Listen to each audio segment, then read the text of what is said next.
एक बार धर्मराज युधिष्ठिर भगवान श्री कृष्णचंद्र की षोडशोपचार वंदन पूजन करते हुए चरण कमल में शीश झुकाते हुए कहते हैं कि हे श्री कृष्ण, आप ज्येष्ठ कृष्ण एकादशी का क्या नाम है तथा उसका क्या महात्म्य है। इस व्रत को करने से कौन से पुण्य फल की प्राप्ति होती है, इसके बारे में बतावें। सो आप कृपा करके हे यदुनंदन कहिए।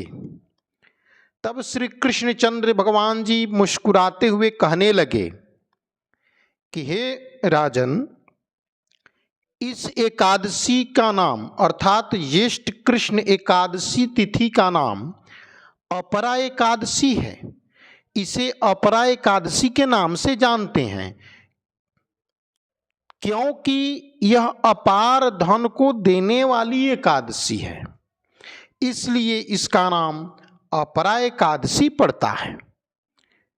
तब धर्मराज युधिष्ठिर कहे कि हे श्री कृष्ण जी, इस व्रत को करने से क्या पुण्य मिलेंगे, क्या इसके महात्म हैं, सो विस्तार पूर्वक हमें सुनावें। तब भगवान श्री कृष्ण कहते हैं कि हे धर्मराज, जो मनुष्य इस व्रत को करते हैं वे संसार में प्रसिद्ध हो जाते हैं। अपरा एकादशी के व्रत के प्रभाव से ब्रह्म हत्या, भूत जोनी, दूसरे की निंदा आदि करने से जो पाप लगते हैं वो दूर हो जाते हैं। भगवान श्री हरि की कृपा से उनके पाप क्षय हो जाते हैं। अपरा एकादशी व्रत के करने से तथा विधि पूर्वक भगवान श्री हरि नारायण की पूजन करने से, वंदन करने से, पर स्त्री गामन करने से जो पाप लगते हैं, झूठी गवाही देने से जो पाप लगे, झूठ बोलने से, झूठे शास्त्र पढ़ने या बनाने से, झूठा ज्योतिषी बनने से तथा झूठा वैद्य बनने से जो पाप लगते हैं, ये सारे पाप नष्ट हो जाते हैं। जो क्षत्रिय युद्ध से भाग जाएं, भगवान श्री कृष्ण कहते हैं कि जो क्षत्रिय युद्ध से भाग जाते हैं वे नरक के गामी होते हैं, परंतु अपरा एकादशी का व्रत करने से वे भी स्वर्ग को प्राप्त हो जाते हैं। जो शिष्य गुरु से विद्या ग्रहण करते हैं, ग्रहण करने के पश्चात पुनः अपने गुरु की निंदा करने लगते हैं, घूम घूम कर उनकी शिकायत करने लगते हैं, वे अवश्य नरक में पड़ जाते हैं। परंतु अपरा एकादशी व्रत के प्रभाव से उनके पाप क्षय हो जाते हैं और वे भी शिष्य श्री हरि नारायण की प्रिय हो जाते हैं। श्री कृष्ण कहते हैं कि हे युधिष्ठिर, जो फल तीनों पुष्करों में कार्तिक पूर्णिमा के दिन स्नान करने से या गंगा तट पर पितरों को पिंडदान करने से प्राप्त होता है, वही पुण्य फल अपरा एकादशी व्रत को करने से प्राप्त होता है।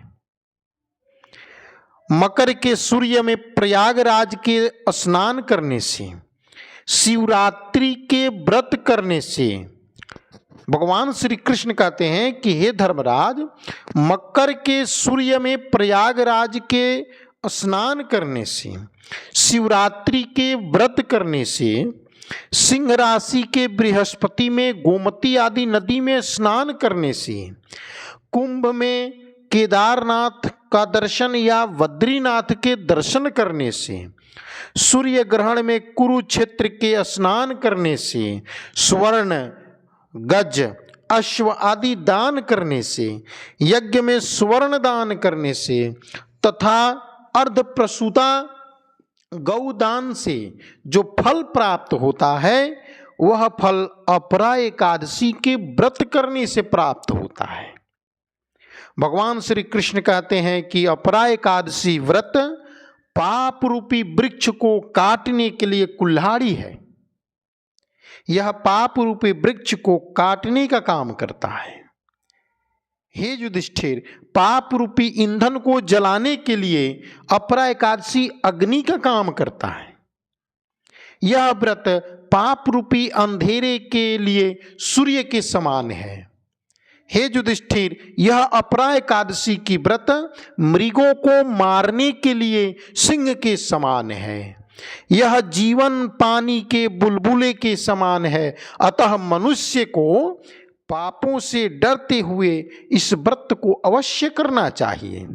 श्री कृष्णचंद्र जी कहते हैं, अपरा एकादशी का व्रत तथा भगवान का पूजन करने से मनुष्य सब पापों से छूट करके विष्णु लोक को प्राप्त हो जाते हैं। हे राजन, यह अपरा एकादशी